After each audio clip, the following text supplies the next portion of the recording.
யோசுவா 3 நாளை தான் தியானிக்க போகிறோம்.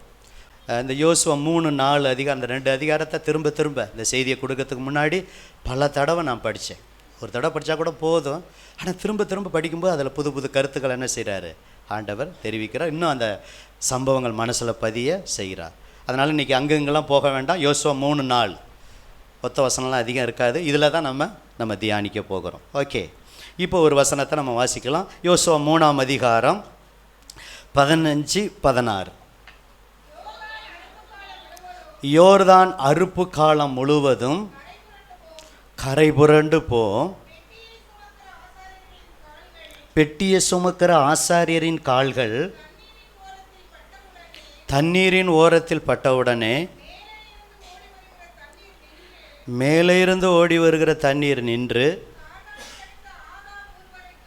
சார்தானுக்கு அடுத்த ஆதாம் ஊர் வரைக்கும் ஒரு குவியலாக குவிந்தது. உப்பு கடல் என்னும் சமனான வெளியின் கடலுக்கு ஓடி வருகிற தண்ணீர் பிரிந்து ஓடிற்று.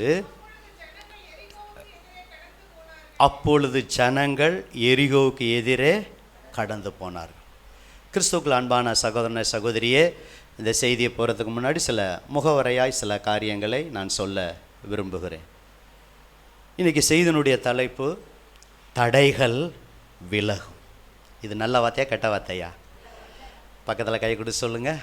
உங்களுக்கு என்ன தடை இருக்கோ அத்தனை தடையும் கர்த்தர் என்ன செய்வார்? விலக்குவார். கையை கொடுத்து சொல்லுங்கள்.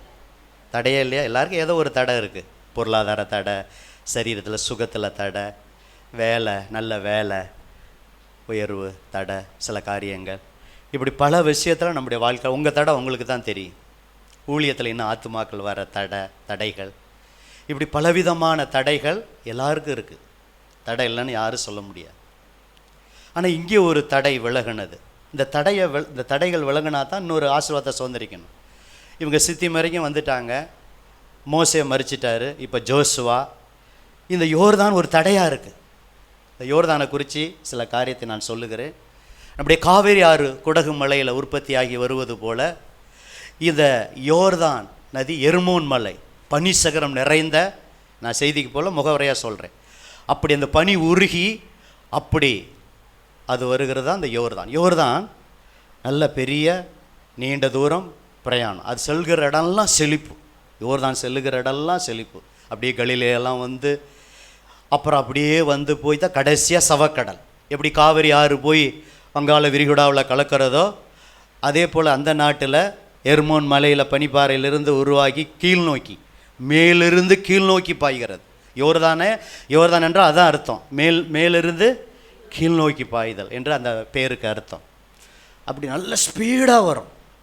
இப்போ பார்த்தோம் 15 வசனம். யோர்தான் அறுப்பு காலம் முழுவதும் எப்படி போகும்? அப்படியே கரை புரண்டு போகும். பிரதர், தண்ணீருக்கு, காற்றுக்கு, நெருப்புக்கு யாரும் நிற்க முடியாது. எந்த மனுஷனும் நிற்க முடியாது. எந்த வல்லரசும் நிற்க முடியாது. ஆமாவா இல்லைங்களா? இப்போ கடந்த நாட்களில் அமெரிக்கா வல்லரசு நாடு தான். உடனே ஃபயர் அமைக்க முடிஞ்சதா? இப்போ வேணால் அணைச்சிருக்கலாம். கொஞ்சம் யோசிச்சு பாருங்கள். அந்த காட்டுத்தீ வேகமாக எப்படி பரவி வந்து வீடெல்லாம், நம்ம நேரடியாக போய் பார்க்கல, யூடியூப்பில் நீங்கள் பார்த்துருப்பீங்க, அப்படியே எரிகிறது. கார் எரிகிறது. எத்தனையோ வீட்டில் இருக்க டாக்குமெண்ட் பொருட்கள் எத்தனை யோசிச்சு பாருங்கள். பாத்திரம் எல்லாம் கருகி போய் அப்படியே அந்த இடம் சாம்பலாக போயிடுச்சு. காரணம் நெருப்புக்கு, ஃபயருக்கு அவ்வளோ பவர் இருக்குது. அதே போல் தான் தண்ணீருக்கும் ஒரு பவர் இருக்குது. கடந்த நாட்களிலே நம்ம விழுப்புரத்தில் யாராவது வெள்ளம் வரும்னு நம்ம நினச்சோமா? சொல்லுங்கள், பேசுங்க. விழுப்புரத்தில் என்ன வந்தது? வெள்ளம் வந்து எவ்வளோ சேதங்கள் ஆனது. தென் மாவட்டங்களில் வெள்ளங்கள் வந்து எத்தனை சேதங்கள் ஆனது. அந்த ஒரு நாள் 2 நாள் மழைக்கே யோசிச்சு பாருங்கள். ஏன்னா தண்ணீருக்கு அவ்வளோ பவர் இருக்குது. எல்லா தண்ணீர் சேரும்போது, காற்றாற்று வெள்ளம் வரும்போது அது ஃபோர்ஸ் பண்ணி அப்படியே அடிச்சுட்டு செல்லிடும். எதுவும் நிற்க முடியாது. அதே போல் தான் காற்று புயல் வீசும்போது எப்பேற்பட்ட காரியமாக இருந்தாலும் அந்த காற்றை அடக்க யாராலும் முடியாது. ஆனால் நான் சொல்கிறேன், வேதம் சொல்லுகிறது, அது தீயாக இருக்கட்டும், தடையாக இருக்கட்டும், தண்ணீராக இருக்கட்டும், காற்றாக இருக்கட்டும், சர்வ சிருஷ்டிக்கு முன்னாக அவர் சொல்ல ஆகும், அவர் கட்டளை நிற்கும். ஒரு அல்லையா சொல்லாமா? அவருக்கு முன்பாக தீ நிற்க முடியாது, தண்ணீர் நிற்க முடியாது. தண்ணீர்களை கடக்கும்போது நான் உன்னோடு இருப்பேன், ஆறுகளை கடக்கும்போது அவைகள் உன்மேல் பொருளுவதில்லை, அக்கினி ஜுவாலை நடக்கும்போது நீ வேகாது இருப்பாய், அக்கினி ஜுவாலை உன் பேரில் பற்றாதுன்னு சொல்ல வாக்குத்தத்தம் பண்ணினவர். ஏன்னா ஊற்றை பிளந்த ஆறுகளை உண்டாக்குனவர் அவர் தான். எத்தனையோ ஆறுகள், இப்போ இமயமலையில் பனிப்பாறை உருகி சில ஆறுகள் வட இந்தியாவை செழிப்பாக்குவது போல, குடகு மலையில் அங்கே உருவாக்கி நம்முடைய இந்த தென் மாவட்டங்கள் இங்கே செழிப்பாக்குவது போல், இப்படி ஒவ்வொரு பட்டணத்திலையும் ஆறுகள் உண்டு, ஆறுகள் உண்டு. அதில் இந்த யோர்தான் நதி மிக சிறப்பான நதி.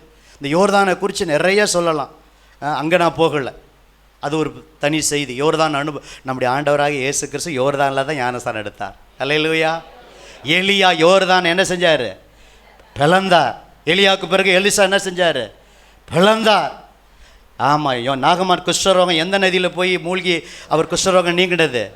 யோர்தான் நதியில். இப்படி யோர்தான் சிறப்பு வாய்ந்த இடம். அந்த செய்திக்கு நான் போகவில்லை, அது ஒரு தனி சப்ஜெக்ட்.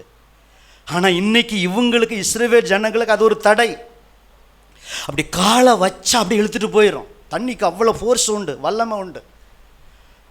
கரை புரண்டு ஓடுன்னு பார்த்தோம் 15. யோர்தான் அறுப்பு காலம் முழுவதும் கரை புரண்டு அப்படியே தண்ணி தளம்பிட்டு போகுது.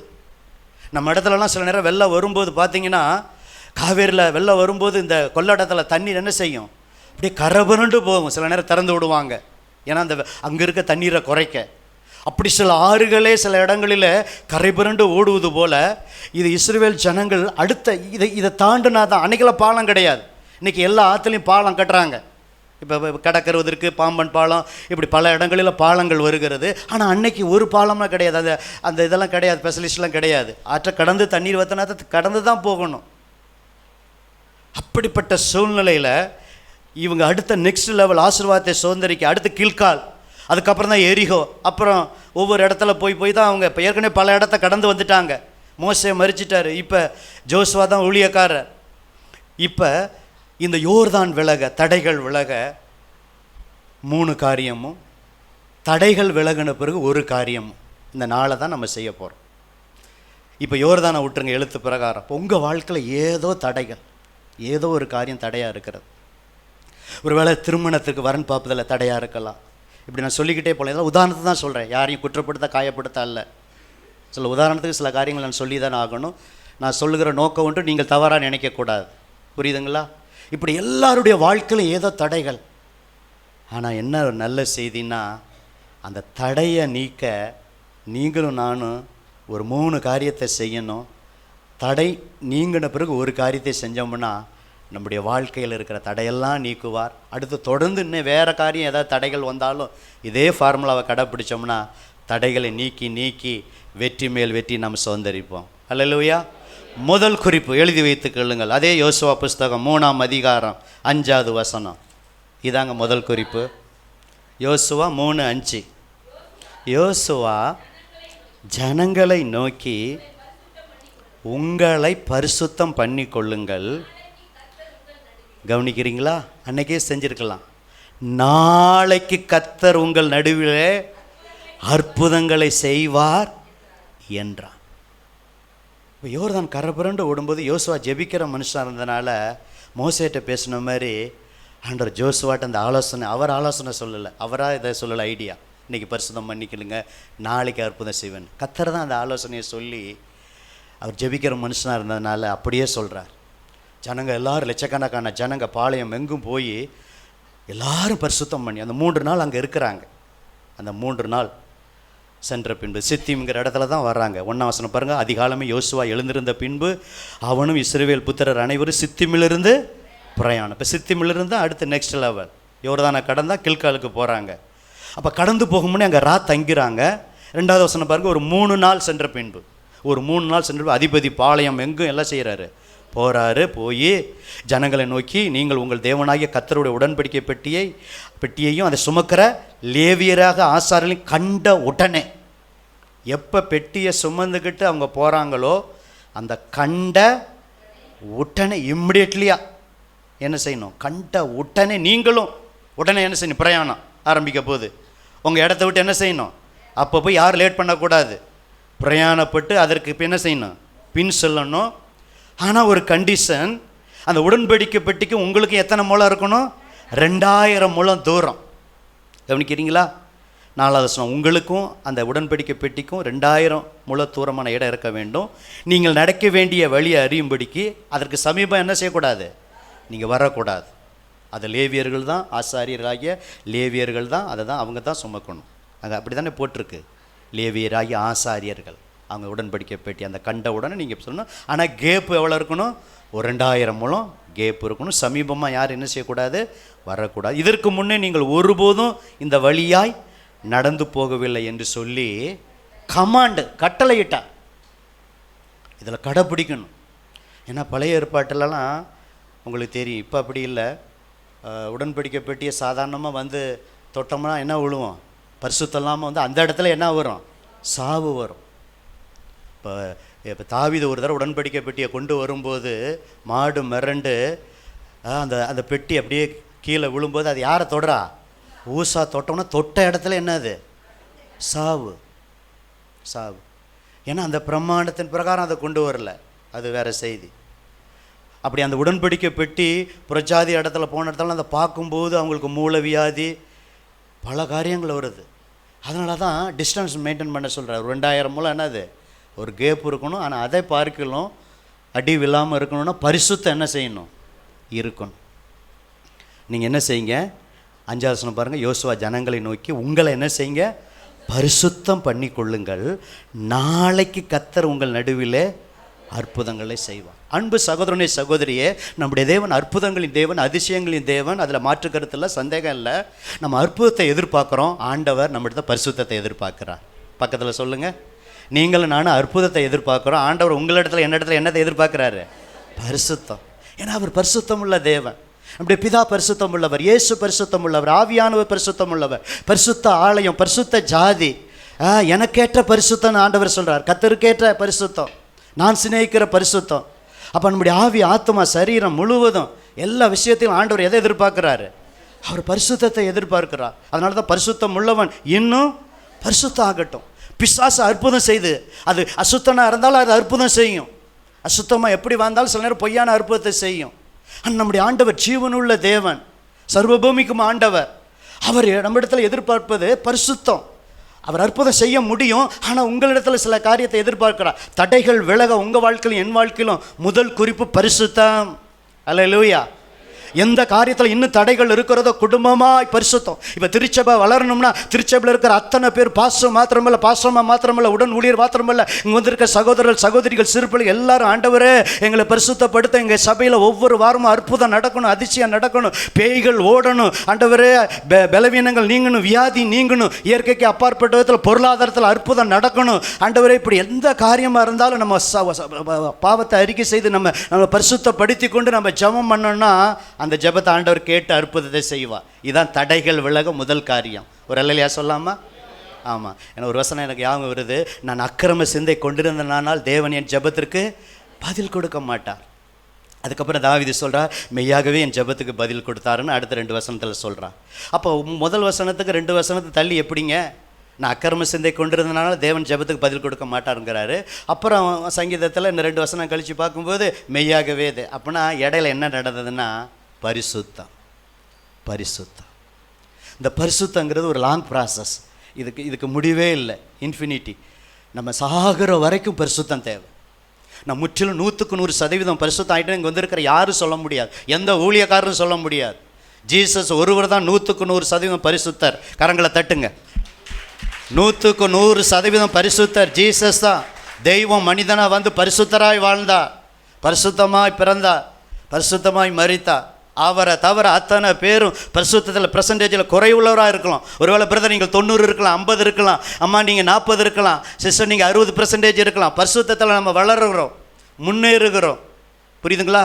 இன்னும் யாரும் 99.9 பாயிண்ட் கூட இன்னும் யாரும் வரல, அந்த லெவலுக்குள்ள வரல. நம்ம எல்லாரும் பரிசுத்தம் இருக்குது, நான் இல்லைன்னு சொல்லலை. உங்களுக்குள்ளே எனக்குள்ளே பரிசுத்தம் இருக்குது, ஆனால் அந்த பெர்சன்டேஜ் அளவு குறைவாக இருக்கிறது. ஆண்டவர் அவருக்கேற்ற அந்த பரிசுத்தம், நம்ம ஆவியில் பரிசுத்தம், மனசாட்சியில் பரிசுத்தம், ஆத்துமாவில், நம்முடைய எண்ணங்களில், சிந்தைகளில், பார்வையில், செயல்களில் பரிசுத்தத்தை எதிர்பார்க்கிறார்.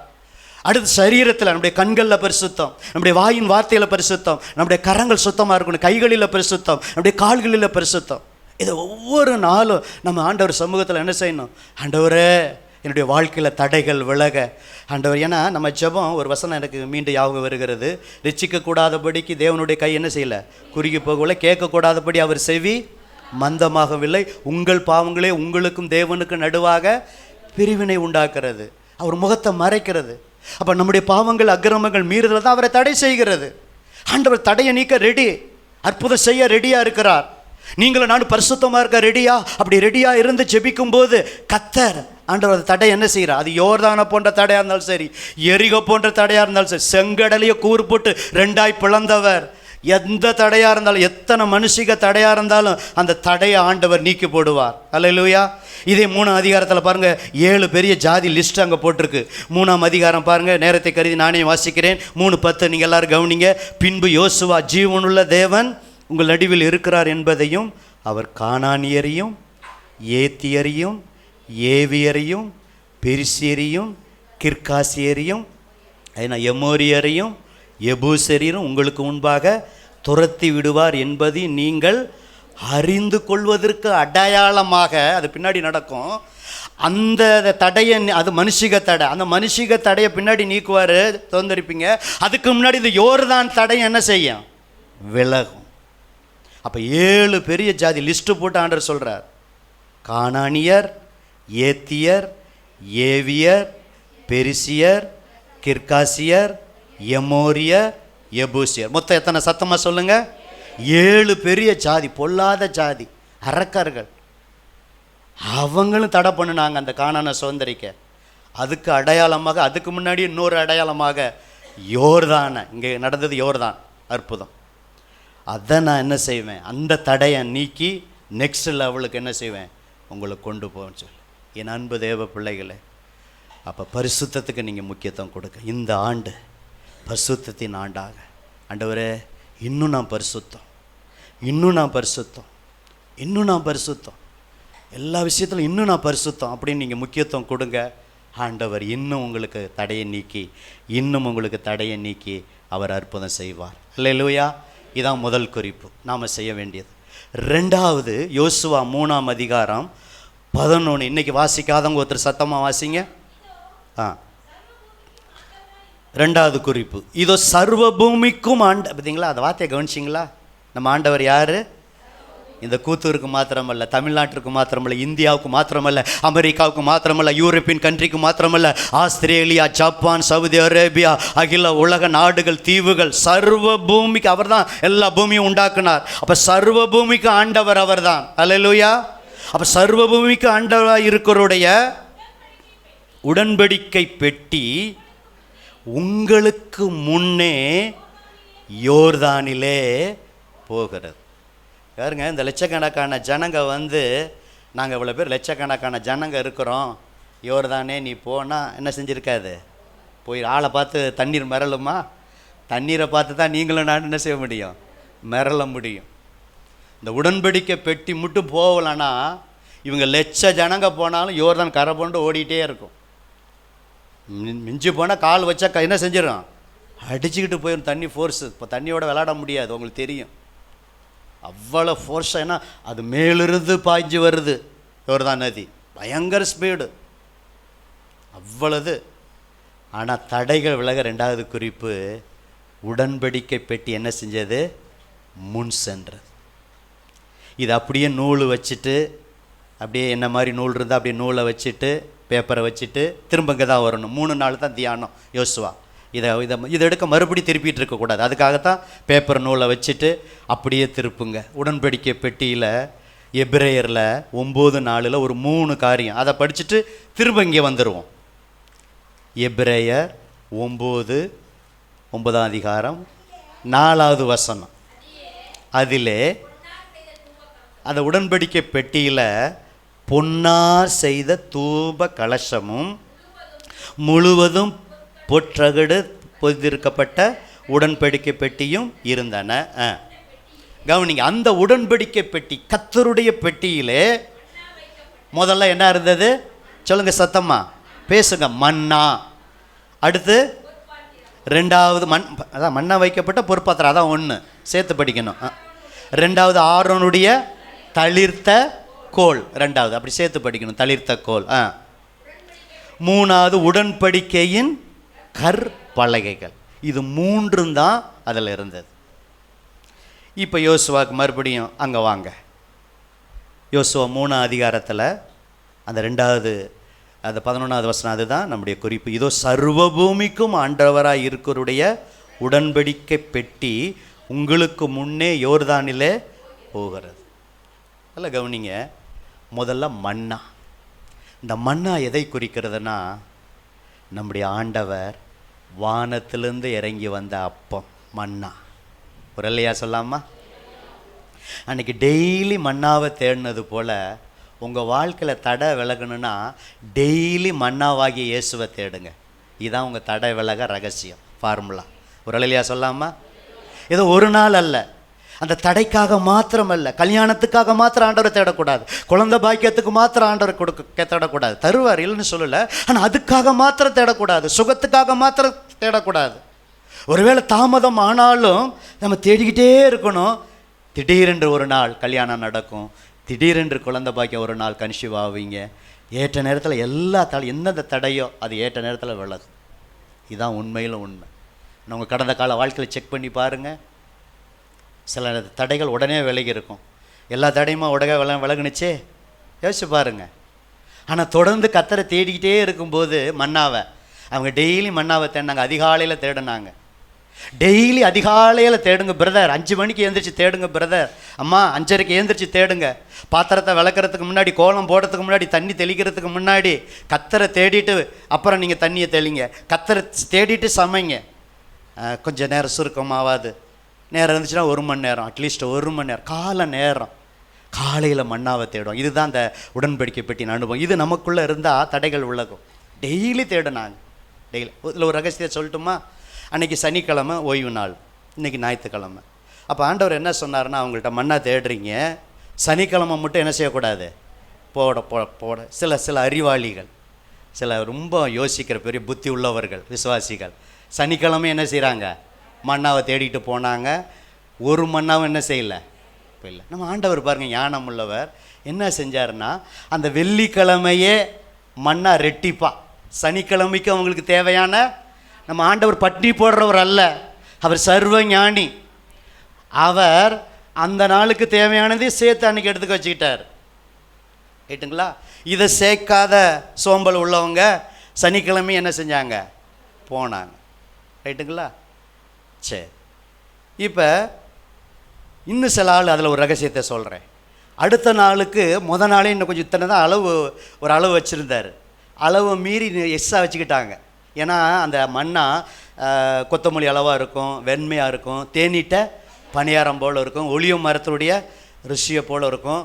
40 வருஷமும் போர் அடித்தாலும் அதான் மண்ணா மெனு. ரைட்டுங்களா? அதுதான், வேறு வழியே இல்லை. ஏன்னா அதை சாப்பிட்டு தான் வியாதி இல்லை. கண்டதை சாப்பிட்டு வியாதி வர்றதுக்கு மண்ணா சாப்பிட்டு என்ன இல்லை, இஸ்ரவேலில் ஒருவனும் பலவீனப்பட்டவன் ஒருவனும் இல்லை. அப்படி ஆண்டவர் தூதர்கள் சாப்பிடுகிற, அவருக்கு தெரியும் எதை பிள்ளைகளுக்கு கொடுக்கணும்னு, தகப்பன் அவர். அதை 40 வருஷம் மட்டும்தான். அதுக்கப்புறம் வந்த பிறகு அப்புறம் இந்த அதிகாரத்தில் பின்னாடி படிக்கலாம். அப்புறம் வேறு வெள்ளாமை பண்ணி அப்புறமா அந்த இதெல்லாம் புசிச்சாங்க, கோதுமை மற்ற தானியத்தெல்லாம். ஓகேவா? ஆனால் 40 வருஷமும் இந்த மண்ணா தான். அடுத்த நாள் இப்போ ஒவ்வொரு நாளும் சேர்க்குற சில எக்ஸ்ட்ரா சேர்க்கும்போது அது என்ன செஞ்சிடும், பூச்சி பிடிச்சி என்ன செஞ்சிடும், நாத்தம் பிடிச்சிரும். நீ அப்படியா சேர்க்குற? அடுத்த நாள் நீ சாப்பிடுவியா? டெய்லி போய் மண்ணாவை என்ன செய்யணும், காலை நேரம் அந்த பனி. ஆமாம், அப்போ போகணும். இதே தாங்க இன்றைக்கி ஆவிக்குரிய வாழ்க்கையில் நமக்கு என்ன பனியாக இருந்தாலும் என்ன குளிராக இருந்தாலும் இழுத்துக்கிட்டு தூங்காமல், போர்வை இல்லாமல் தூங்காமல், அந்த நேரம் நல்லா தூங்குகிற நேரம் சீக்கிரம் படுத்து சீக்கிரம் காலையில் எந்திரிச்சு மன்னாவை நீங்கள் தேடுங்க. உங்கள் தடையெல்லாம் ஆண்டவர் விளக்குவார். அல்லேலூயா. 2வது அங்கே என்னது, ஆரோனுடைய தளிர்த்த கோல் இருந்துச்சு. இது எதை குறிக்குதுன்னா, அந்த ஆரோன் அபிஷேகத்துக்கு, ஆசாரிய பட்டத்துக்கு விரோதமாக அவர்கள் முறுமுறுத்தார்கள். பிரதர், எக்காரணத்தை கொண்டு ஊழியக்காரனுக்கு விரோதமாக நீங்கள் முறுமுறுக்காதீங்க. ஊழியக்காரனை குறித்து அங்கங்கே பேசவும் வேண்டாம். சில ஊழியக்காரர்கள் நிற்கிறார்கள், சில ஊழியக்காரர்கள் பின்வாங்கி விழுந்து போகிறார்கள். அதை பேசாமல் இருக்க முடியாது. எப்படி பார்த்துட்டு கேட்டுட்டு ஒருத்தர் சொல்லாமல் இருக்க முடியாது. ஆனால் அதை தூத்திக்கிட்டு தெரிய வேண்டாம். அந்த ஊழியக்காரர் விழுந்து போயிட்டார், இந்த ஊழியக்காரர் விழுந்து போயிட்டார், அப்படி விழுந்து போயிட்டார், அப்படி இப்படி எந்த ஊழியக்காரரை குறித்து என்ன செய்ய வேண்டாம், அவங்களுக்காக ஜெபம் பண்ணுங்க. அவங்களும் மனிதர்கள் தான். பக்கத்தில் கைக்கிட்டு சொல்லுங்கள், வானத்துலேருந்து ஊழியக்காரர் இறங்கி வரல, நம்மளை பேர் ஊழியக்காரரும் மனிதர் தான். நம்மளை மாதிரி தான் ட்ரெஸ்ஸு. இப்போ போனோன்னா நம்மளை பேர் தான் சமைக்க போகிறாங்க. நம்மளை மாரியே ஃபங்க்ஷன். இப்போ நீங்கள் ஃபங்க்ஷன் போகிறீங்களா, எங்களுக்கு இந்த ஃபங்க்ஷனுக்கு அழைச்சிருக்காங்க, முடிஞ்சோன்னா நாங்களும் இந்த ஃபங்க்ஷனுக்கு போகணும், வளைகாப்புக்கு போகணும். புரியுதுங்களா? உங்களுக்கு என்னென்னலாம் வருதோ, காய்ச்சல் வருதா, எங்களுக்கும் காய்ச்சல் வருது. உங்களுக்கு பலவீனமா, எங்களுக்கும் பலவீனம். நீங்கள் காய்கறி வாங்குறீங்க, நாங்களும் வாங்குகிறோம். என்ன ஒரு ஊழியக்காரன் அந்த அபிஷேகம் பண்ணியிருக்கிறார். பிரித்தெடுத்து அந்த மந்தை மேய்க்க ஒரு பொறுப்பை கொடுத்திருக்கிறார், ஒரு உத்தியோகத்தை கொடுத்திருக்கிறார். விசுவாசிகளிடத்திலிருந்து ஊழியக்காரரை பிரித்தெடுக்கிறார். நாங்களும் ஒரு காலத்தில் விசுவாசியாக இருந்தோம். 1991 99 வரைக்கும் நானும் ஒரு விசுவாசியாக இருந்தேன்.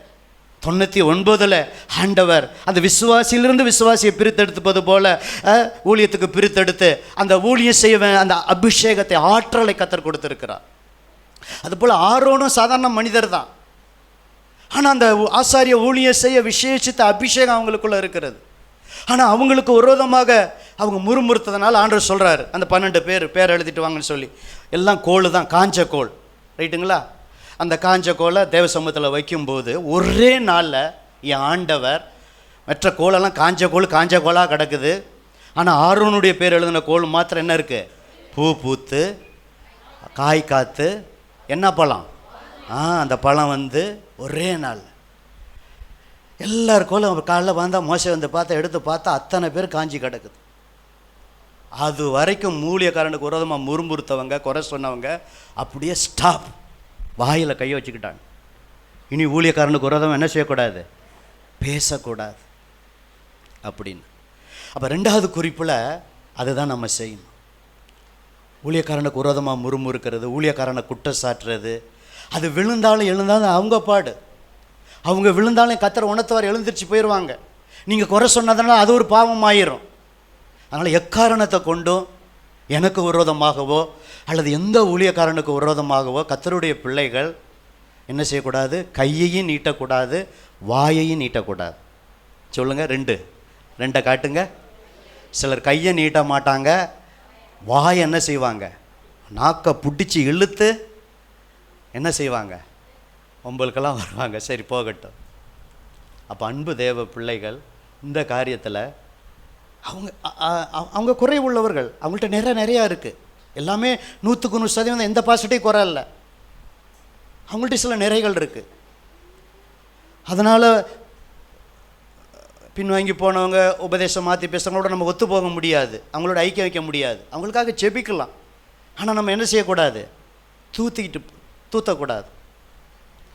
அப்போ இன்றைக்கும் உண்மையுள்ள ஊழியர்கள் இருக்கிறாங்க, இன்றைக்கும் பாரமுள்ள ஊழியர்கள் இருக்காங்க, இன்றைக்கும் நல்ல ஊழியர்கள் இருக்கிறாங்க.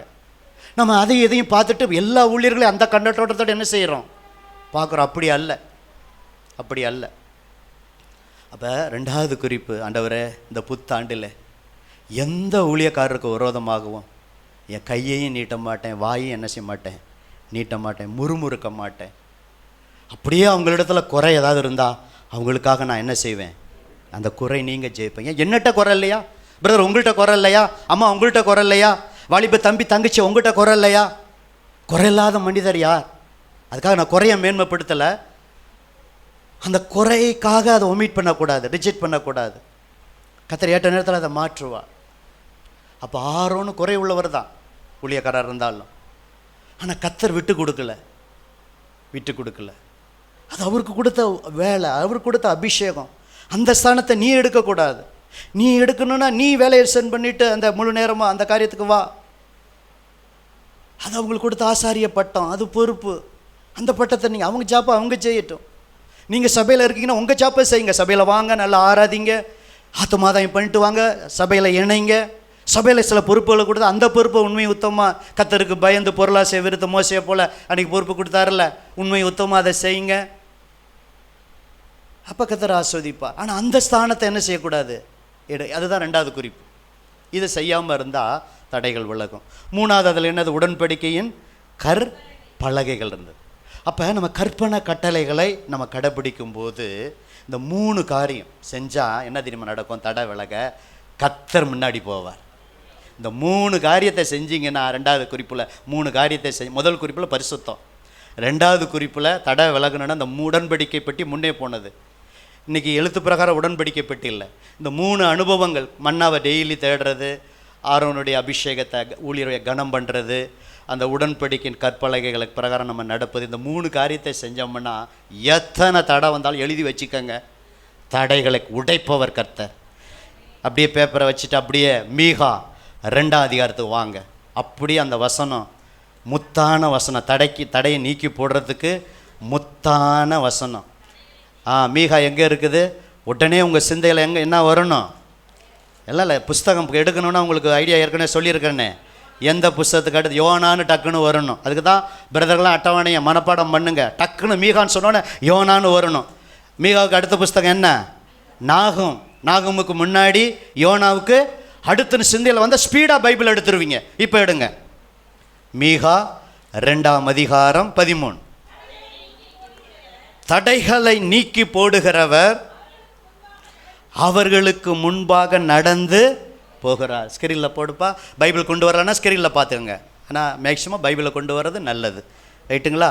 மீகா 2:13 பாருங்கள். தடைகளை நீக்கி போடுகிற அவர்களுக்கு முன்பாக நடந்து போகிறோம். இன்றைக்கு எழுத்து பிரகாரம் உடன்படிக்கை பெட்டி அல்ல, ஆனால் அந்த 3 அனுபவத்தை நம்ம செய்யும்போது நம்ம ஒரு காரியத்துக்கு இது தடையாக இருக்க ஆண்டவரை, தடை மேலே தடை அப்படிங்கும்போது கர்த்தர் முன்னே சொல்வார். இந்த மீகா 2:13 சொல்கிறார். அப்போ நடந்து போவார், அவர் நடந்து போவாராம். அப்போ நம்ம தடைகளை நீக்கி வாசலால் உட்பிரவேசித்து நம்ம அந்த தடையை நீக்கி கடந்து போவோம்.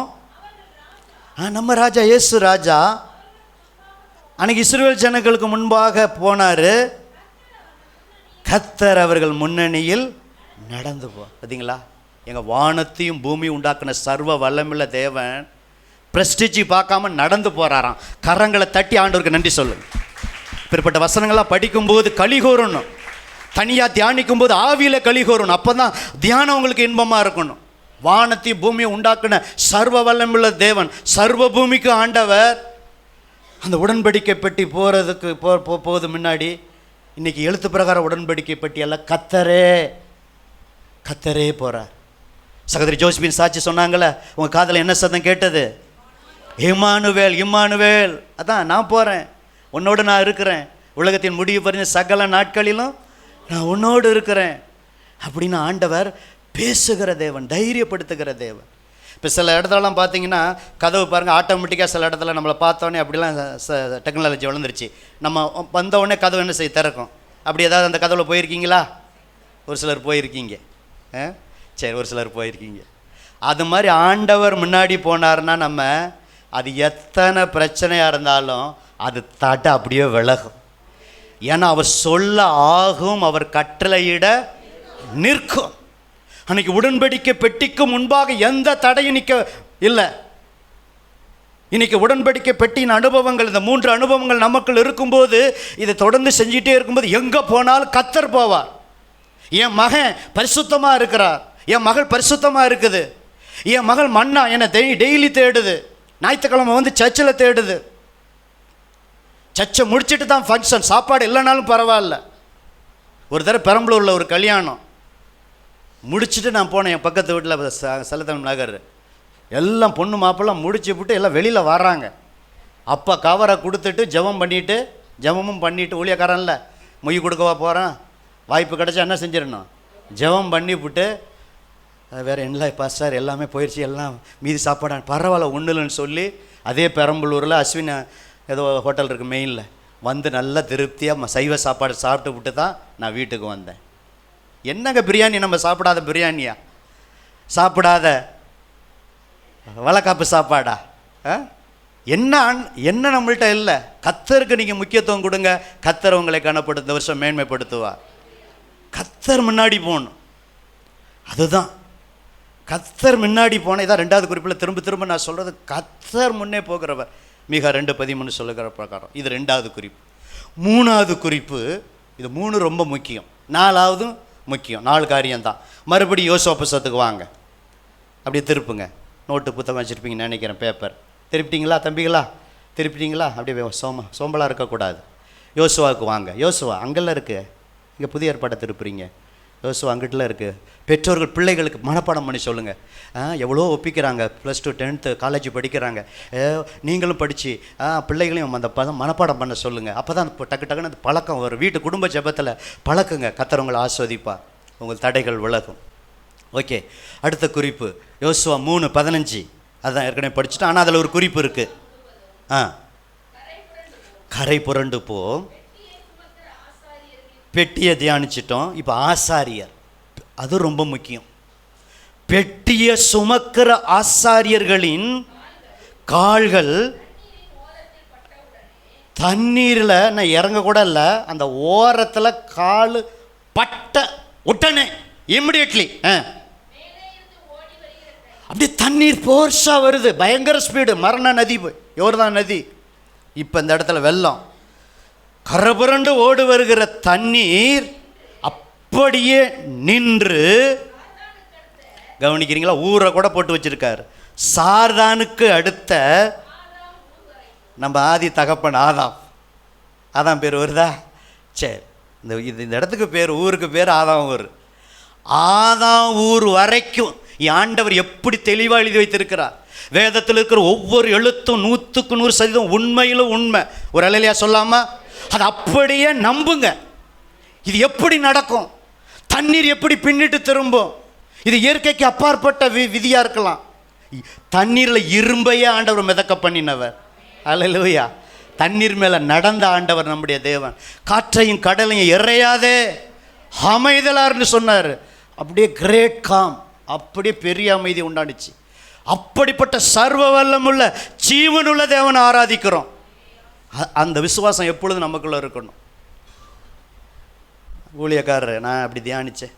ஐயோ, எங்களுக்கு மனைவி இருக்குது, பிள்ளை இருக்குது, எங்களை அடிச்சுட்டு போச்சா பெட்டியோடு நாங்கள் போயிடுவோம். ஊழியக்காரங்க சொன்னாங்களா? சொல்லுங்கள். இதாங்க ஊழியக்காரர். உங்களுக்கு ஒரு பிரச்சனை வரும்போது அந்த பிரச்சனை எங்கள் பிரச்சனையாக, உங்களுக்கு ஒரு காய்ச்சல் வரும்போது எங்களுக்கு வந்த காய்ச்சலாக, உங்களுக்கு ஒரு விபத்துக்கள் வரும்போது எங்களுக்கு வந்த விபத்தாக, உங்களுக்கு வந்த நிந்தைகள் அவமானங்கள் எங்களுக்கு வந்த அந்த பிரச்சனை நீங்கிற வரைக்கும் ஊழியக்காரர்கள் நாங்கள், நீங்கள் ஜெபத்தில் இருப்பது போல நாங்கள் அந்த காரியத்துக்காக ஜெபிக்கும் போது தடைகள் விலகும். தடைகள் விலக நீங்கள் மட்டும் ஜெபித்தால் போதாது, உங்கள் ஊழியக்காரர் அந்த தடைக்காக ஜெபிக்கணும். ஒத்துக்கொள்கிறவங்க ஒத்துக்கொள்கிற மாதிரி ஒரு அல்லேலூயா சொல்லாமா? சபை ஜெபிக்கணும்.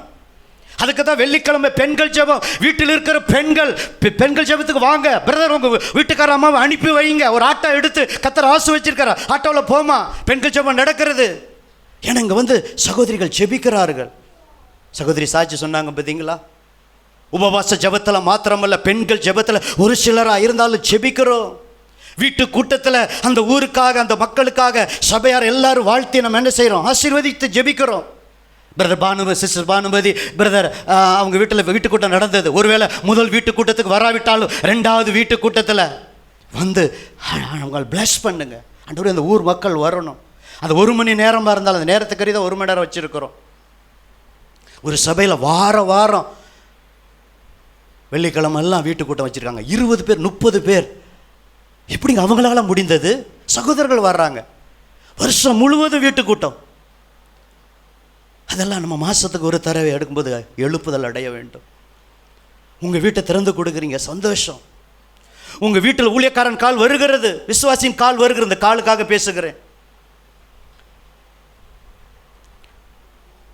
உங்கள் தடைகள் விலகணும்னா நீங்கள் உங்கள் கால்களும் மற்ற வீட்டுக்கு வர வேண்டும். சர்ச்சில் ஒரு புரோகிராம் போது உங்கள் கால்கள் சர்ச்சில் வந்து உட்காரணும். ரைட்டுங்களா?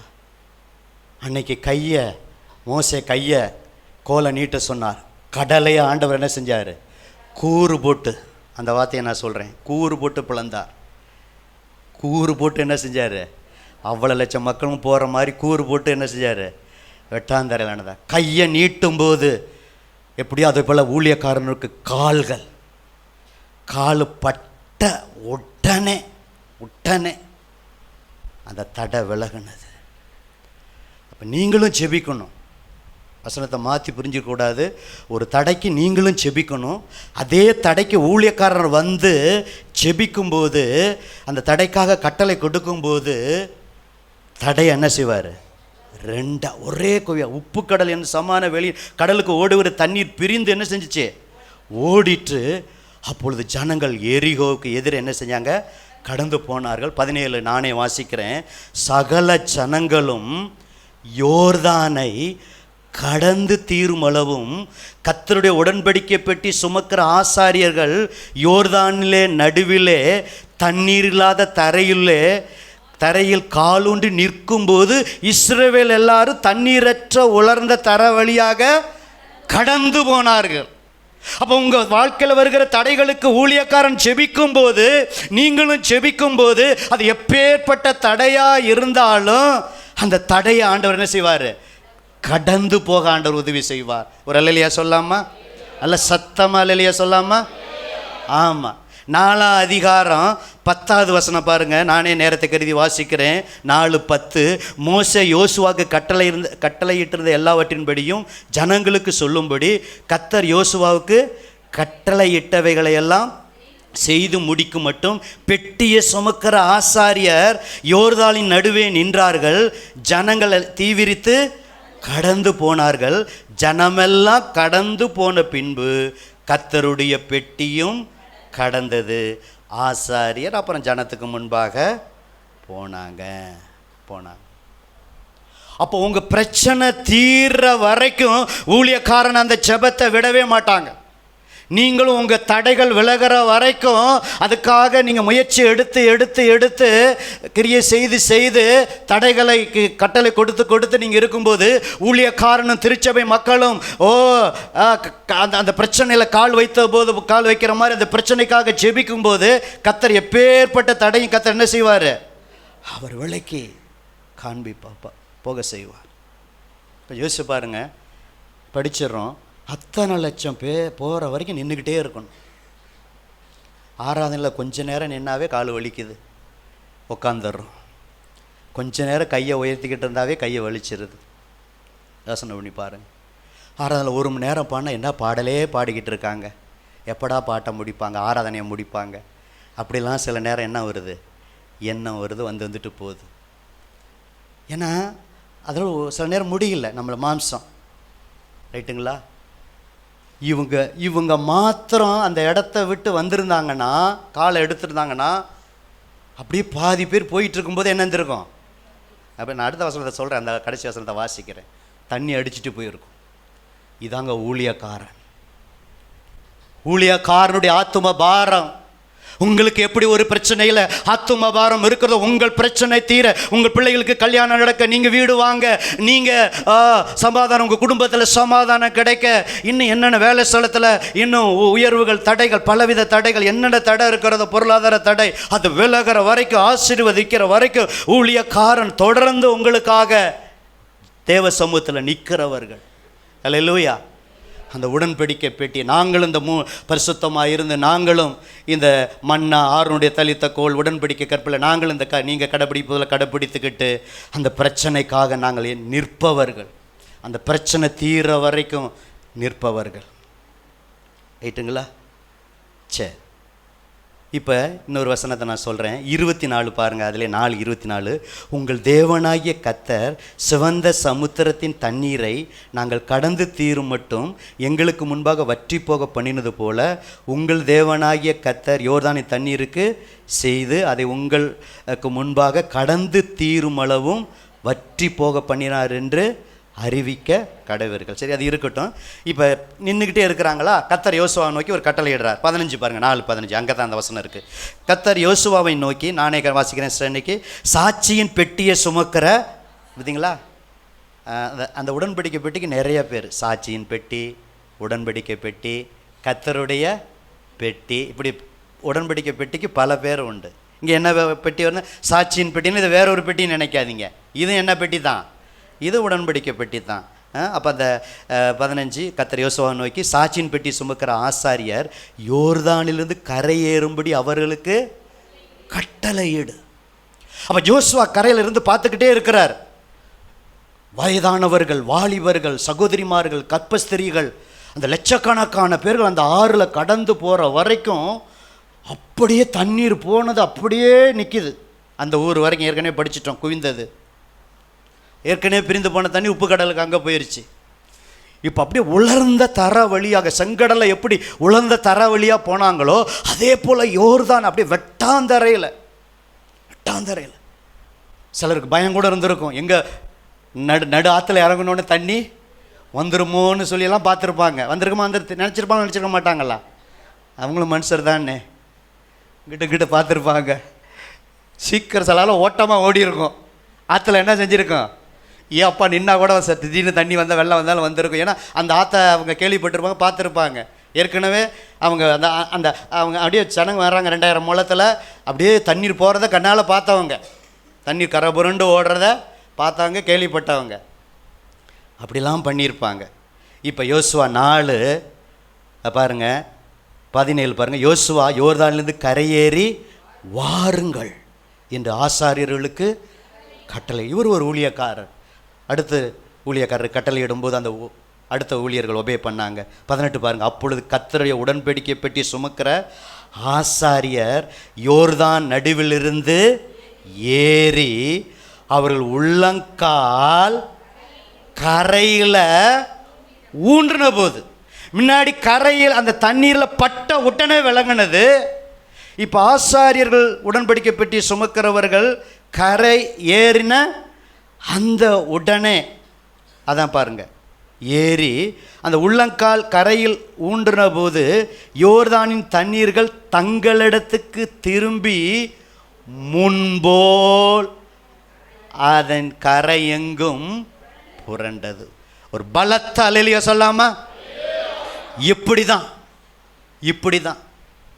உங்க கண்ணு பார்க்க ஊழியக்காரர்கள் வந்து அந்த பிரச்சனைக்காக ஜெபிக்கும் போது அவ்வளவுதான், மரண நதி, இனி வாய்ப்பே இல்லை, இந்த கடன் பிரச்சனையினால நான் மூழ்கி போகிறேன், இந்த தடை, பொருளாதார தடை, இப்படி ஏதோ ஒரு தடை, அவ்வளோதான், ஜெபிக்கிறதை நான் விட்டுட்டேன், அப்படி நீங்கள் சோர்ந்து போய் வந்திருக்கலாம். நீங்கள் செய்ய வேண்டிய காரியத்தை செய்து ஊழியக்காரன் அது பிரச்சனை தீர்ற வரைக்கும், அது நடக்கிற வரைக்கும் ஜெபத்தில் அவங்க கரையில் நின்னாங்க அந்த பிரச்சனைக்கு. இன்றைக்கி நாங்கள் எந்த ஆத்தங்களை காவிரி கரையில் போய் நிற்க முடியுமா? உங்களுக்காக ஜெபத்தில் உங்களுக்காக என்ன செய்வோம், அந்த பிரச்சனை தீர்ற வரைக்கும், யோர்தான் 2 பிரிகிற வரைக்கும் நிற்போம். பிறகு மறுபடியும் வந்தது. அப்போ அவங்க யோசித்து பார்த்துருப்பாங்க, இப்போ எல்லாம் கரையில் தான் வந்திருப்பாங்க. அப்படியே திரும்ப என்ன செஞ்சுருக்க, அந்த ஆறு அப்படியே கரை புரண்டு, ஐயோ இப்படி நம்ம பரிசுத்தம் அடையலைன்னா, உடன்படிக்கை பெட்டி மாத்திரம் முன்னாடி, கத்தர் மாத்திரம் சமூகம் முன்னாடி போகலைன்னா, ஆசாரியருடைய கால் போய் படலைன்னா, இன்னார் இந்த தண்ணீரில் நம்ம என்ன செஞ்சுருப்போம், நம்ம அடிச்சுட்டு போயிருப்போமே, நம்ம உயிர் போயிருக்குமே, என் கணவர் செத்துருப்பாரு, என் மனைவி செத்துருப்பாரு, என் பிள்ளைகள் செத்துருப்பார்களே, என் வாலிப பிள்ளை செத்துருக்குமே, என் கை குழந்தை செத்துருக்குமே, ஏன் நானே செத்துருப்பேனே, இன்னைக்கு நான் உயிரோடு இருக்கிறேனே. ஒரு உயிர் கூட அங்கே சேதம் கிடையாது.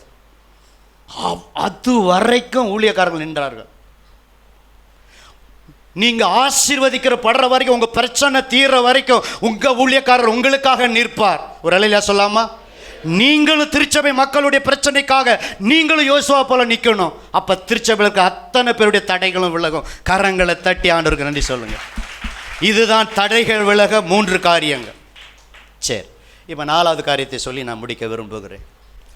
தடைகள் விலகின பிறகு இப்போ குழந்தை பாக்கியத்துக்காக ஜெபிக்கிறோம். குழந்தை பாக்கியம் கிடைச்சோன்னா சர்ச்சையாக மறந்துடுறது. எங்கே பாஸ்டர், குழந்தைய கவனிக்கவே நேரம் இல்லை பாஸ்டர், அது இங்கே வந்தால் அழுவுது பாஸ்டர், இங்கே வந்தால் ஒரு இடத்துல நிற்க மாட்டேங்குது பாஸ்டர். நாங்களும் உங்கள் போல் 2 குழந்தைய பெற்று தான் வளர்த்தா சபையை நடத்தணும். இந்த 25 வருஷத்தில் எத்தனை குழந்தைய பார்த்துருப்போம். அது அந்தந்த வயசில் ஓடு ஆடு, அப்புறம் என்ன ஆயிரா, அப்புறம் இந்த சண்டே கிளாஸ் ரூமுக்கு என்ன செஞ்சிடறான், போய் பெட்டி பாம்பு மாதிரி என்ன செஞ்சிடறான், அமைதியாக இருக்கும். ரைட்டுங்களா? நீங்கள் சின்ன வயசில் சர்ச்சுக்கு போனீங்களா? உங்கள் அம்மா அப்பா கேட்டால் தான் தெரியும். எனக்கு அந்த அனுபவம் இல்லை. நான் வாலிப வயசில் தான் ரசிக்கப்பட்டேன். நீங்கள் ஒருவேளை உங்கள் அம்மா அப்பா ரசிக்கப்பட்டிருந்தால் நீங்கள் கை குழந்தையோடு போனால் நீங்கள் என்ன நீங்கள் பண்ணதெல்லாம் அவங்கள கேட்டால் தான் தெரியும். அப்போ பிள்ளைங்க அப்படி இப்படி தான் இருப்பாங்க. அதுக்காக குழந்தை என்ன செய்யக்கூடாது, சர்ச்சுக்கு அழைச்சிட்டு வராமல் இருக்கக்கூடாது. இப்படி எந்த காரியமாக இருந்தாலும் ஒரு தடை விலகின பிறகு, இப்போ சரீரத்தில் வியாதி, அது ஒரு தடை, அது விலகி சுகம் ஆன பிறகு சர்ச்சுக்கு வராமல் இருக்கக்கூடாது. இப்படி எந்த காரியம் செஞ்சாலும், பாஸ்டர் நேரமே இல்லை பாஸ்டர், டைமே இல்லை பாஸ்டர், பிஸ்னஸை கத்தர் ஆசீர்வச்சிருவார். ஆசீர்வச்சோன்னு பாஸ்டர் ஞாயிற்றுக்கிழமை தான் ரொம்ப அப்பாயின்மெண்ட்டு, ஞாயிற்றுக்கிழமை தான் டபுள் வருமானம் வருது, சர்ச்சுக்கு வர நேரம் இல்லை. அந்த 2.5 மணி நேரம் கூட என்னால் செலவிட நேரம் இல்லை. 8 to 11 2.5 மணி நேரம் கூட செலவிட என்னால் முடியல பாஸ்டர். ஞாயிற்றுக்கிழமை தான் எனக்கு கல்யாணம் நிறையா வருது. இப்போ வரும் பாருங்கள், வரும் காது குத்து வரும், வீடு பிரதிஷ்டை வரும். ஒன்றும் வரலையா? வரும். அப்போ தான் நீங்கள் யோசுவாங்கிறத என்ன செய்யணும்? நிரூபிக்கணும். அல்லேலூயா. சரி போகட்டும். 4வது குறிப்பை சொல்லி நான் முடிக்க விரும்புகிறேன். இப்போ இன்றைக்கி வாசிக்காதவங்க ஒருத்தர் யோசுவா 4:5-6 மட்டும் ஒருத்தர் வாசிங்க. இன்றைக்கி வாசிக்காதவங்க ஒருத்தர் வாசிங்க. அவர்களை நோக்கி, நீங்கள் யோர்தானின் மத்தியில் உங்கள் தேவனாகிய கர்த்தருடைய பெட்டிக்கு முன்பாக கடந்து போய், அதான் ரொம்ப முக்கியம், ஒரு அடையாளம் வேணும். அடையாளமாக ஆண்டவர் யோர்தானே 2 பிளந்தார். வெட்டாந்தரையில் போனீங்க. ஆனால் அதை உறுதிப்படுத்தும்படி ஒரு அடையாளமாக இருக்கும்படிக்கு இஸ்ரவேல் புத்திரருடைய கோத்திரங்களின் லெக்கத்துக்கு சரியாக உங்களில் ஒவ்வொருவன் ஒவ்வொரு கல்லை தன் தோளின் மேல் எடுத்து கொண்டு போங்கள். கவனிங்க, அடுத்த ஜெனரேஷன். இந்த கற்கள் ஏதென்று உங்கள் பிள்ளைகள் என்ன செய்யும்? கேட்கும். அந்த பிள்ளைக்கு தெரியாது யோர்தான் 2 பிளந்தது. உங்கள் பிள்ளை கேட்கும், இது என்னப்பா கல், 12 கல் இருக்குதுன்னு.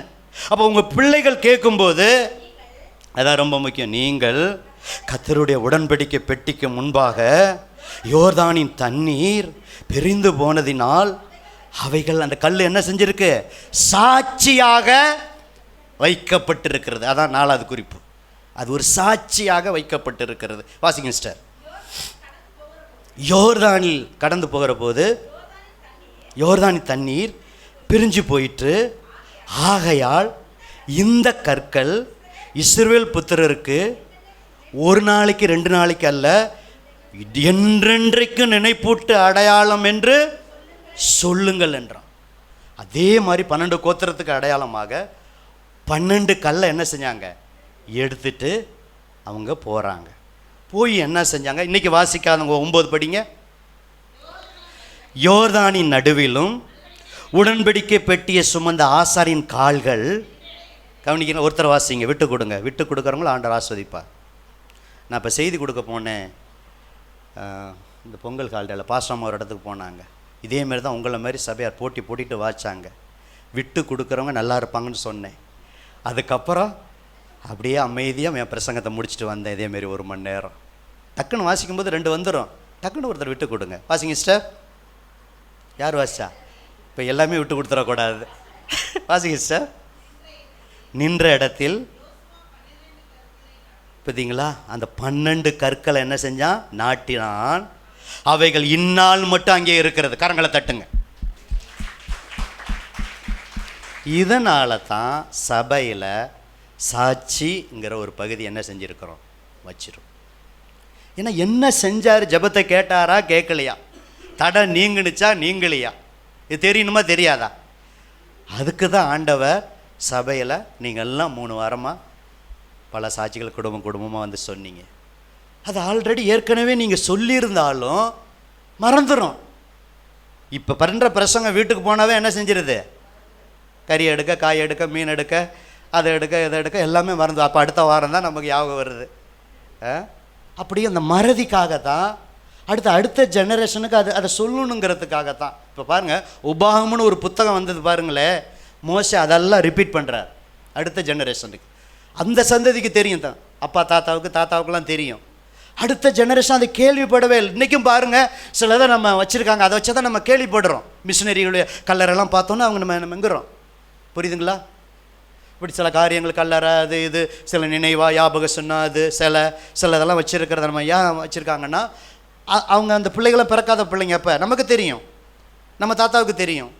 அப்போ தொடர்ந்து இருக்கும்போது நம்ம அந்த இடத்துக்கு ஒரு டூர் போகும்போது, இது என்ன கல், இது என்னது, இது கல்வெட்டு என்ன, அதுமாரி தான். அதுக்கு தான் இந்த 12 கற்களை அது ஆசிரியர்கள் நின்ற இடத்துல கரெக்டாக பார்த்தீங்களா? நின்ற கால் வேறு இடம் கூட மாற்றி பண்ணல, நின்ற இடத்துல என்ன செஞ்சாங்க? வச்சாங்க. ரைட்டுங்களா? சரி. இப்போ 19, அதிலே 4:19 வாசிக்காதவங்க ஒருத்த வாசிங்க. இந்த பிரகாரமாக முதல் மாதம் 10ஆம் தேதியிலே ஜனங்கள் யோர்தானிலிருந்து கரையேறி எரிகோவுக்கு கீழ் எல்லையான கில்காலிலே பாளையம் இறங்கினாங்க. முதல் மாதம் 10ஆம் தேதி. என் ஆண்டவர் டேட்டை கூட எழுதி வைக்கிறவர். கரங்களை தட்டி ஆண்டவருக்கு நன்றி சொல்லுங்க. உங்கள் வாழ்க்கையில் செய்த காரியத்தை டேட்டு போட்டு எழுதி வைங்க. இந்த குழந்தை இந்த தேதியில் பிறந்தது, இந்த வீடு பிரதேசம் இந்த தேதியில் நடந்தது, இந்த தேதியில் இந்த காரை நான் வாங்கினேன், இந்த தேதியில் என் குடும்பத்தில் பிரச்சனை இருந்தது, சமாதானம் வந்தது. இப்படி ஒவ்வொரு தடைகள் நீங்கள் அதை டேட்டு போட்டு என்ன செய்யுங்க, நீங்கள் ஞாபகம் வச்சுக்கோங்க. நாளைக்கு உங்கள் பிள்ளை உங்கள் டைரியை பார்க்கும்போது அதை என்னப்பான்னு கேட்கும்போது, இந்த நேரத்தில் இப்படி நடந்துச்சுப்பா, கர்த்தர் தடையை நீக்கினார்ப்பா, அற்புதம் செஞ்சார்ப்பா அப்படின்னு அதை சொல்லுவதற்கு அது பிரயோஜனமாக இருக்கும். தொடர்ந்து வாசிங்க சார். இப்போ கில்காலுக்கு வந்துட்டாங்க. அவர்கள் ஏற்கனவே கால் வச்ச இடத்துல அங்கேயும் 12 கற்களை நாட்டினார்னு ஆல்ரெடி ஒரு வசனத்தை வாசிச்சிட்டோம். அங்கேயும் அடையாளமாக ரைட்டுங்களா. இப்போ யோர்தானிலிருந்து கொண்டு வந்த அந்த 12 கற்களையும் யோசுவா கில்காலில் நாட்டி, ரெண்டுக்கு வித்தியாசம் புரியுதா? 12 கற்கள் எங்கே கட்டு நட்டுறாங்க? கால் வச்ச இடத்துல. இங்கே எங்கே என்ன ஊர் போட்டிருக்கு? கில்கால்னு போட்டிருக்கு. புரியுதுங்களா? இப்படி தான் பைபிளை படிக்கணும். இதுவும் அடையாளம். கில்காலில் நாட்டி இஸ்ரவேல் புத்திரரை நோக்கி, பார்த்தீங்களா? மறுபடியும் நாளைக்கு உங்கள் பிள்ளைகள் இந்த கற்கள் ஏதென்று அப்பா அம்மாவை பிதாக்களை கேட்கும்போது நீங்கள் உங்கள் பிள்ளைகளுக்கு அறிவிக்க வேண்டியது என்னவென்றால், பார்த்தீங்களா, இஸ்ரவேல் வெட்டாந்தர வழியாய் இந்த யோர்தானை கடந்து வந்தார்கள். பூமியின் சகல ஜனங்களும் கர்த்தருடைய கரம் பலத்ததென்று அறியும்படிக்கு நீங்களும் சகல நாளும் உங்கள் தேவனாகிய கர்த்தருக்கு நீங்கள் பயப்படணும். கர்த்தருடைய கரம் பலத்த கரம்னு அறியணும். அது அப்பா அம்மா அறிஞ்சாங்க, நாங்கள் அறிஞ்சோம். பிள்ளைகள் கேட்கும்போது பிள்ளைகளை நீங்கள் அறியணும். நீங்கள் கர்த்தருக்கு பயப்படணும். 24 படிங்க. உங்கள் தேவனாகிய கர்த்தர் சிவந்த சமுத்திரத்தின் தண்ணீரை நாங்கள் கடந்து தீரும் மட்டும் எங்களுக்கு முன்பாக வற்றி போக பண்ணினது போல உங்கள் தேவனாகிய கர்த்தர் யோர்தானின் தண்ணீருக்கும் செய்து அதை உங்களுக்கு முன்பாக நீங்கள் கடந்து தீரும் அளவும் வற்றி போக பண்ணினார் என்று அறிவிக்க கடவீர். இதாங்க சாட்சி. சாட்சி சபையில் மாத்திரம் இல்லை, வீட்டிலையும் சொல்லுங்கள். அப்பா அந்த ஊருக்கு வரும்போது நம்ம கஷ்டப்பட்டப்பா, சாதாரண குடிசையில் இருந்தப்பா, கர்த்தர் ஆசீர்வதிச்சாருப்பா, ஒரு வேலை கிடைச்சதுப்பா, அப்பாவுக்கு கிருபையா அந்த இடத்த வாங்க உதவி செய்தார், இந்த காரியத்தை செய்ய உதவி செஞ்சார், படிப்படியாக உயர்த்தினார், நீங்களாம் படிக்க எவ்வளோ கஷ்டப்பட்டீங்க. பிள்ளைகளுக்கு அடுத்த ஜெனரேஷனுக்கு காசுனுடைய அருமை, பணத்தினுடைய அருமை இதெல்லாம் சொல்லணும். அதனால தான் அந்த சர்ச்சினுடைய காரியம் உங்களுக்கு தெரியும். அடுத்த ஜெனரேஷன் இன்றைக்கி யாராவது புதுசாக வந்து அவங்களுக்கு தெரியுமா? அதனால தான் உங்களுக்கு வேணால் போர் அடிக்கலாம். நான் கொரோனாவில் 21 நாள் படுத்தது திரும்ப நான் ஏன் எங்கே போனாலும் சொல்கிறேன். ஆக்சிடெண்ட்டை ஏன் திரும்ப, அது உங்களுக்கு போர் அடிக்கலாம். பாசு வந்தாவே இந்த கொரோனா, பாசு வந்தாவே இந்த ஆக்சிடெண்ட்டு. எனக்கு தாங்க தெரியும். எனக்கு உயிரை கொடுத்ததுனால தான் இன்றைக்கி இந்த பிரசங்கம் பண்ணிக்கிட்டு இருக்கேன். ஆமாவா இல்லைங்களா? அப்போ நான் சொல்லணுமா சொல்லக்கூடாதா? விரிவாக சொல்லணும், சுருக்கமாக சொல்லணுமா சொல்லக்கூடாதா? அது நடந்த பிறகு எத்தனை இடத்துல சொல்லியிருக்கேன் தெரியுங்களா? எத்தனை செய்தியில் அழைக்கும் போது சொல்லியிருக்கேன் தெரியுங்களா? சொல்லுங்கள். இங்கே உயிர் இருந்தால் தானே சொல்ல முடியும். அன்றைக்கி அந்த ஆக்சிடென்ட்டை உயிர் போயிருந்தால் இன்றைக்கி பாசமாக அந்த இடத்துல பிரசங்கம் பண்ணியிருப்பாங்க. ஒருவேளை சாமாவன் பிரசங்கம் பண்ணிகிட்டு இருப்பான் அடுத்த ஜெனரேஷன் ஊழியத்துக்கு. இப்போ யோசிச்சு பாருங்க. அடுத்த கொரோனாலையும் உயிர் போயிருந்தா இன்றைக்கி அவங்க பண்ணிகிட்டு இருப்பாங்க. ஆனால் இன்னும் சிலரை ரட்சிப்புகளை நடத்தணும், இன்னும் சிலருக்கு ஞானஸ்தானம் கொடுக்கணும், இன்னும் சபையில் சத்தியத்தில் நடத்தணும், இன்னும் சபையில் சிலரை உருவாக்கணும். கர்த்தர் தான் உருவாக்குறவர். பொறுப்புகளை கொடுக்கணும்னு சொல்லி கர்த்தர் அந்த தீர்க்க ஆயுசு என் காலங்கள் அவருடைய கரத்தில் இருப்பதனால, எனக்கு ஆயுஷ் நாட்களை கூட்டி கொடுப்பதனால அந்த சாட்சியை போர் இல்லாமல், உங்களுக்கு போர் அடித்தாலும் இப்போவும் சொல்கிறேன். ஒரு அல்லையா சொல்லாமா? ஆமாம். இன்றைக்கி எத்தனை பேர் புதுசாக வந்திருக்காங்க? புதுசாக வந்தவங்க, நான் கொரோனா இருந்தது உங்களுக்கு தெரியுமா பிரதர்? இப்போ சொன்னதுனால தெரிஞ்சதில்லை. 21 நாள் அப்போலோ ஹாஸ்பிட்டலில் இருந்த கர்த்தர் காத்தார். லால்குடிக்கு போகும்போது ஆக்சிடெண்ட்டில் என் உயிரை காத்தார். இப்போ பிரதருக்கு தெரிஞ்சிருச்சு, பயப்படுறேன். அங்கே ஒரு பிரதருக்கு இப்போ சொல்லணும்னா தெரியுமா? சொல்லுங்கள். எந்த விசுவாச சொல்லியிருக்காங்களா? சொல்லுங்கள். இதுக்கு தாங்க சாட்சி. எங்கே நீங்கள் குடும்பமாக வந்து சொல்ல உங்களை ஆண்டவர் ஆஸ்வதிப்பார். ஆனால் வந்துட்டு நடத்திட்டு போட்டு டைம் முடிச்சுட்டு போக முடியும். ஏன் சில நேரம் போனாலும் குடும்பமாக வந்து உங்களை சொல்கிறேன், ஏன் வாங்கன்னு சொல்கிறேன், எனக்கு என்ன ரிவார்டு கிடைக்க போதா நீங்கள் சாட்சி சொல்கிறதுனால? கர்த்தர் நாம மகிமைப்படும். இப்போ புரியுதுங்களா? நான் பண்ணுற நோக்கம் நீங்கள் நினைக்கிற நோக்கம் புரியுதுங்களா? புரியுதுங்களா? அதனால தான் என்னை போல ஆகுங்கள், என்னை போல் ஆகுங்கள், என் நினைவை போலே ஆகுங்கள். நான் ஒன்று நினச்சிட்டு செய்யும்போது நீங்கள் ஒன்று நினச்சிக்கிட்டு எப்படி நடத்துகிறாருன்னு நினைக்காதீங்க. அது நன்மைக்கே, நன்மைக்கே. அப்போ ஜோசுவா அங்கே அங்கேயும் கல்லை நாட்டுறாரு, கிழ்காலையும் கர்த்தர் நாட்டி சொல்கிறார். கடைசியாக ஒரு வசனத்தை வாசித்து எழுந்து ஜெபிக்க போகிறோம். யோசுவா 5:1. இன்னைக்கு வாசிக்காத ஒரு பிரதர் வாசிங்க. இன்னைக்கு வாசிக்காத ஒரு பிரதர் யோசுவா 5:1. இஸ்ரவேல் புத்திரர் கடந்து தீருமளவும் கர்த்தர் யோர்தானின் தண்ணீரை அவர்களுக்கு முன்பாக வற்றி போக பண்ணினதை, யோர்தானுக்கு மேல் கரையில் குடியிருந்த எமோரியரின் சகல ராஜாக்களும், சமுத்திரத்தருகே குடியிருந்த கானானியரின் சகல ராஜாக்களும் கேட்டது முதற்கொண்டு அவர்கள் இருதயம் கரைந்து இஸ்ரவேல் புத்திரருக்கு முன்பாக சோர்ந்து போனாங்க. இதில் ஒரு குறிப்பை சொல்லிட்டு முடிக்கிறேன். இப்போ உங்களுக்கு ஆண்டவர் அற்புதம் செய்கிறத சபை கேள்விப்படும், ஊழியக்காரர் கேள்விப்படுவாங்க. சாட்சி சொல்லி ஆண்டவர் நாமத்தை நம்ம என்ன செய்வோம்? மகிமைப்படுத்துவோம்.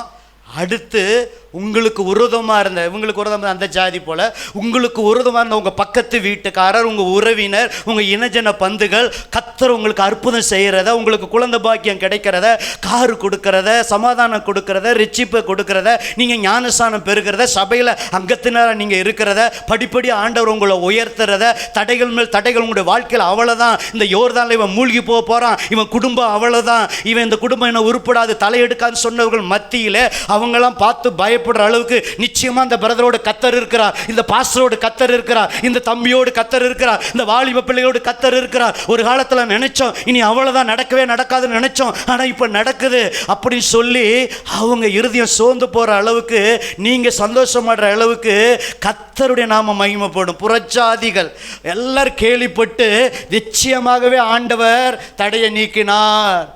உங்களை யாரெல்லாம் அற்பமாக நினைச்சாங்களோ, அசால்ட்டை நினைச்சாங்களோ, இன்சல்ட் பண்ணாங்களோ, அவங்களே பார்த்து ஒருவேளை வந்து கையை கொடுக்காட்டாலும் வாழ்த்து சொல்லாவிட்டாலும் பார்த்து பொறாமப்படுற அளவுக்கு உங்களை என்னை ஆண்டவர் உயர்த்துவார். கரங்களை தட்டி ஆண்டவருக்கு நன்றி சொல்லுவோம்.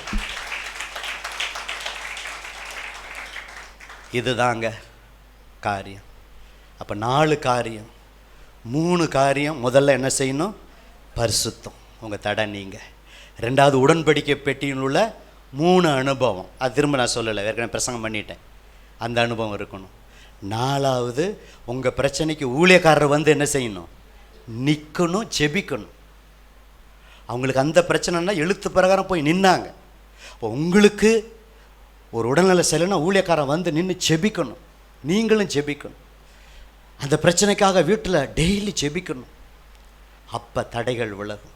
இது 3 செஞ்ச பிறகு மறக்காமல் சாட்சி என்ன செய்யணும்? சொல்லணும். நீங்களும் டைரியில் இந்த நாளில் இந்த அற்புதம் நடந்துச்சு என் வாழ்க்கையில் அப்படின்னு அதையும் நீங்கள் எழுதி வைக்கணும்.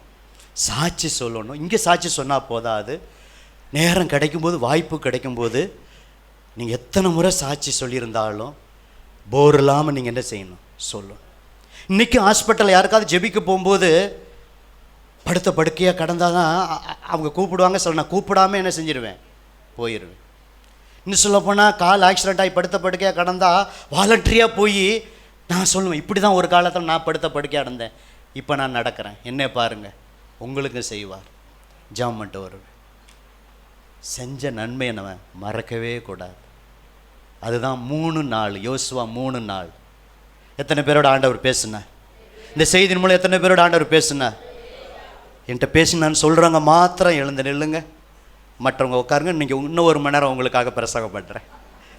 அப்போ எல்லாம் எந்திரிச்சிருவீங்க. அப்போ அந்த பாட்டை போடுப்பா. அடுத்த பாட்டு என்ன பாட்டு? இயேசு ராஜா முன்னே செல்கிறார், ஓசன்னா கீதம் பாடுவோம். இதான் தடைகளை நீக்கி போட இயேசு ராஜா முன்னே செல்கிறார். இதெல்லாம் பெரிய பாட்டு புஸ்தகத்தில் இருக்குது. வீட்டில் போய் இப்படிப்பட்ட பாடல்களை, பொன்னான பாடல்களை கற்று ஆண்டவர் நாமத்தை நீங்கள் என்ன செய்யுங்க, மகிமைப்படுத்துங்க. யாரும் நீங்கள் போக வேண்டாம். நல்ல கரங்களை தட்டி ஒரு சிறு ஜெபம் செய்த பிறகு நம்ம போடலாம். நல்ல ஒரு அருமையான பாடல் கற்றுக்கொள்ளுங்கள். உங்களுக்கு தெரிஞ்சாலும் பாடலாமா? ஓகே. இயேசுராஜா முன்னே செல்கிறார். பாடிக்கிட்டே இருப்போம். அவங்க கீபோர்டு வந்துடும். கரங்களை தட்டலாமா? இயேசுராஜா முன்னே செல்கிறா, ஒசன்னா கீதம் பாடுவோ. இயேசுராஜா முன்னே செல்கிறா, ஒசன்னா கீதம் பாடுவோ. வேகம் சென்றிடுவோ.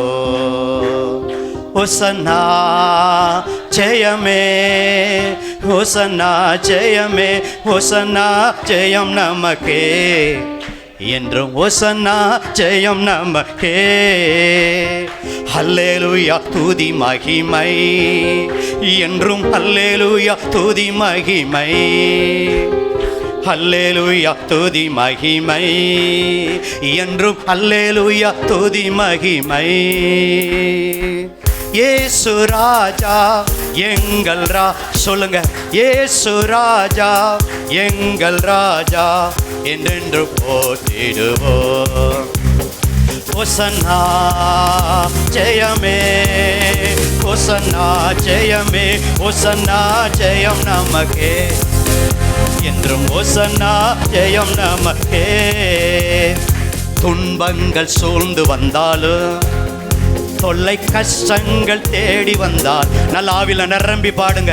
துன்பங்கள் தடைகள் விலகும், தொல்லை கஷ்டங்கள் தேடி வந்தாலும், பயமும் இல்லை கலக்கமில்லை, பயமும் இல்லை கலக்கமில்லை, கர்த்தர் நம்முடனே. ஒசன்னா ஜெயமே, ஒசன்னா ஜெயமே, ஒசன்னா ஜெயம் நமக்கே என்று, ஒசன்னா ஜெயம் நமக்கே. யோர்தானின் வெள்ளம் வந்தால், எரிகோ கோட்டை எதிர் நின்றால், பயமும் இல்லை கலக்கம் இல்லை. ஏன் தெரியுங்களா? மீட்பர் நம்முடனே. ஓ, யோர்தான் பின்னிட்டு திரும்பும், எரிகோ விலகும், செங்கடலே பிளந்தவர். யோர்தானின் வெள்ளம் வந்தாலும், எரிகோ கோட்டை எதிர் நின்றாலும், சொல்லுங்க சத்தமாய், யோர்தானின் வெள்ளம் வந்தாலும், எரிகோ கோட்டை எதிர் நின்றாலும், பயமும் இல்லை கலக்கமில்லை, பயமும் இல்லை கலக்கம். காரணம் என்ன? மீட்பர் நம்முடன். அதுதான் ரகசியம். மீட்பர் நம்முடனே. ஒசன்னா ஜெயமே, ஒசன்னா ஜெயமே, ஒசன்னா ஜெயம் நமக்கே என்றும், ஒசன்னா ஜெயம் நம். கடைசியா இயேசு ராஜா முன்னே செல்கிறார், இயேசு ராஜா முன்னே செல்கிறார். ஒசன்னா கீதம் பாடுவோ. ஆமென். இயேசு ராஜா முன்னே செல்கிறார், ஒசன்னா கீதம் பாடுவோ. வேகம் வேகம் சென்றிடுவோ. ஒசன்னா ஜெயமே, ஒசன்னா ஜெயமே, ஒசன்னா ஜெயம் நமக்கே என்றும், ஒசன்னா ஜெயம் நமக்கே. நல்ல கரங்களை தட்டி, கரங்களை தட்டி, கரங்களை தட்டி. யோர்தான் விலகும், தடைகள் விலகும். இந்த நல் வார்த்தை உங்கள் எல்லார் வாழ்க்கையிலும் நிறைவேறும். நிறைவேறின பிறகு சாட்சி சொல்லி ஆண்டவர் நாமத்தை மகிமைப்படுத்துங்க. அப்படியே கரங்களை வைத்தலாமா? ஒரு சிறு ஜெபம் பண்ணுவோம். பரிசுத்த நல்ல பிதாவே, யோசுவா புஸ்தகத்திலிருந்து தொடர்ந்து எங்களோடு பேசினீர். போன வாரம் ராகாப்பை குறித்து பேசினீர். இந்த வாரம் யோர்தான் பின்னிட்டு திரும்ப. ஆண்டவரே, 3 காரியத்தை நாங்கள் செய்ய வேண்டும். இது 3 செய்தால் தடை விலகும், யோர்தான் விளக்கும். ஆண்டவரே, உலர்ந்த தரை வழியாக கடந்து போவோம். அடுத்த நெக்ஸ்ட் லெவல் கானானை சுதந்தரிப்போம், ஆசீர்வாதத்தை. அதே போல இது நடந்த பிறகு சாட்சி சொல்லி, ஒவ்வொரு நாளும் தனி ஜெபத்தில் நன்றி சொல்லி, வாய்ப்பு கிடைக்கும் போது மற்ற இடத்துல சாட்சி சொல்லி, சபையில வாய்ப்பு கிடைக்கும் போது சபையில சாட்சி சொல்லி உங்க நாமத்தை மகிமைப்படுத்த உதவி செய்யுங்க.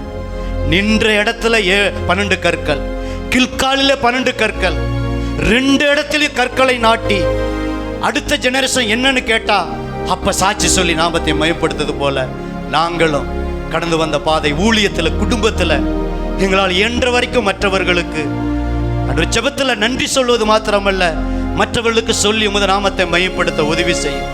பிள்ளைகள் இருக்கிற அத்தனை தடைகளும் விலகுவதாக, அத்தனை தடைகளும் விலகுவதாக இயேசுவின் நாமத்தில் பிதாவே, ஆமென். எல்லாரும் சேர்ந்து சத்தமா, என் ஆத்துமாவே கர்த்தரை ஸ்தோத்தரி, என் முழு உள்ளமே அப்படி பரிசுத்த நாமத்தை ஸ்தோத்தரி, என் ஆத்துமாவே கர்த்தரை ஸ்தோத்தரி, கர்த்தர் செய்த சகல உபகாரங்களையும் மறவாதே, ஆமென். இன்று கர்த்தராகிய இயேசு கிறிஸ்துவின் கிருபை, பிதாவாகிய தேவனுடைய அன்பு, பரிசுத்த ஆவியானுடைய ஐக்கியம் வந்திருக்கிற எல்லாரோடும், அனைவரோடும், அடியனோடும் சதா காலங்களிலும் இருப்பதாக, ஆமென். ஹல்லேலூயா, ஹல்லேலூயா, ஹல்லேலூயா. அப்படி ஒருவருக்கு ஒரு ஸ்தோத்திரம் பண்ணி கடந்து செல்லுங்க. தடைகள் விலகும்.